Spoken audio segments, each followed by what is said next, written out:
occurrences, which is very, very important.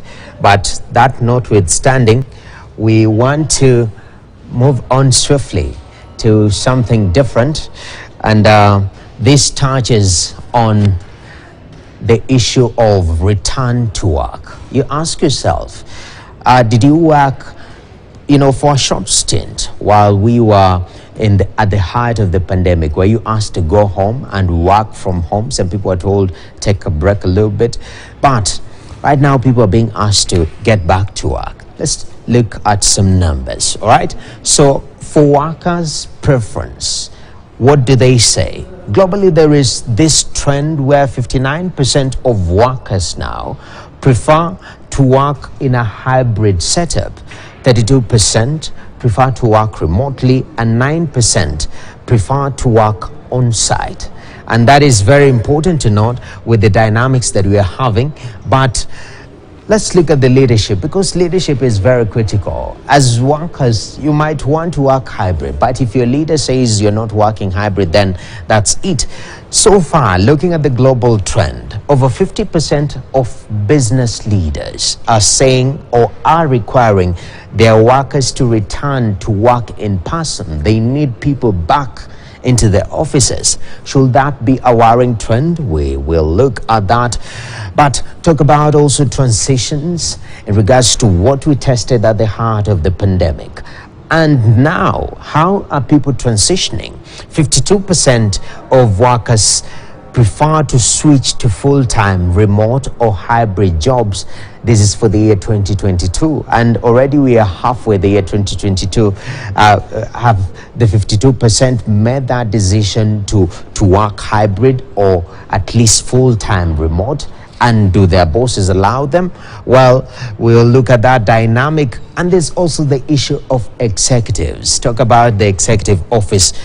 Majority of the executives actually prefer working from the offices. So 42% have been working from the office 3 to 4 days a week, and 44% of remote executives. So those who are working remotely, 44% of them say they prefer working in the office. And as we finish up, there is the element of the World Happiness Report 2021, where the report noted that building meaningful relationships with co-workers, especially management, is critical to job and life satisfaction. And is that the motivation of people being asked to return fully to work in their offices? Right now, I'm joined by Peter Theory. 2022 was supposed to be that year where we were hoping everyone will be working from the comfort of their homes in pajamas. That's the future it projected.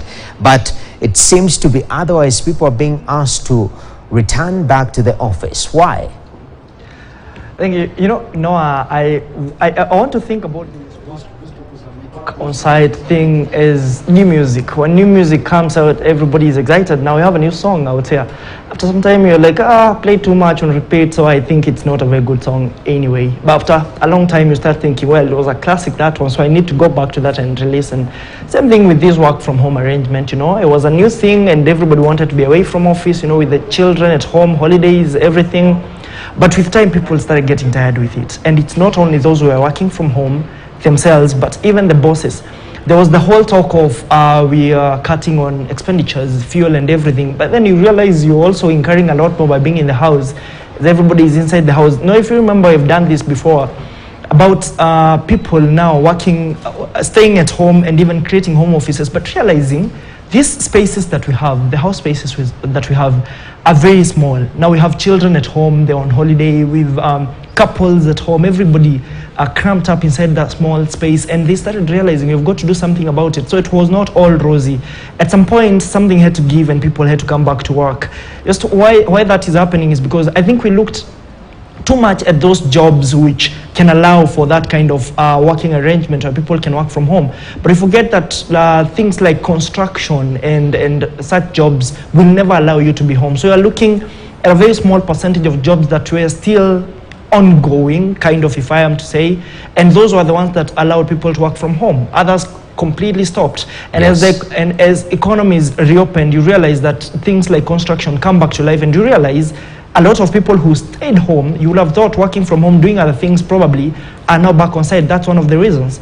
But also, like we have seen in that last part, also the synergy is lacking, the kind of oneness. Bosses now trying to kind of realize, say, monitor what people are doing when they're at home. It's not always been easy as it had been expected at first, Noah. And Peter, I mean, you know, bottom line, at the end of the day, what matters to a business owner or an organization is productivity. We hired you for a particular role. Are you doing it productively?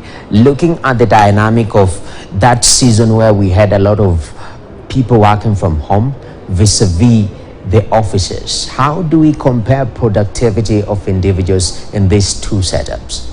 We have to actually look at the situation more of, in a way of more of a hybrid arrangement than fully remotely.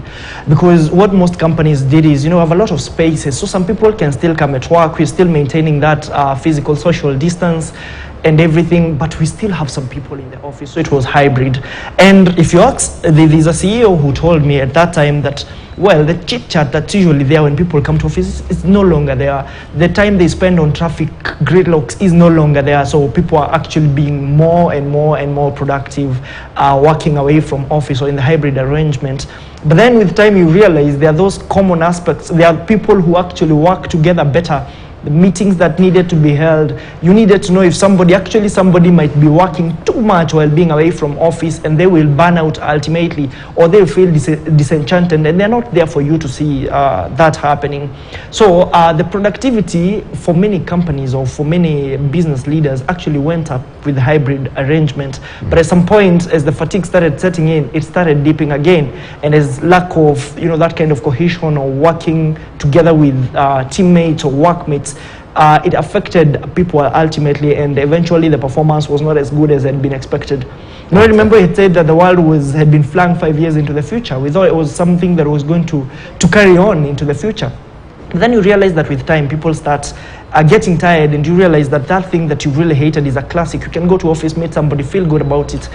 Counseling psychologists even say there are people who actually just come to office so that they can get compliments and be away from their spouses or something like that. And that thing was lacking. There was a lot of disputes at home, and definitely that couldn't work alongside having those cramped up spaces I was talking about. Definitely, a lot of dynamics right there. And, you know, Peter, today you look very sharp. I don't mean that the other days you don't look this sharp, but I meant to understand is your birthday. So as you turn a year older, we celebrate you, young king. Continue doing what you do.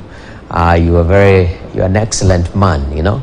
Continue doing that, all right? And thank you very much. This was a very beautiful engagement in regards to matters, work and people returning to their offices, connection, productivity.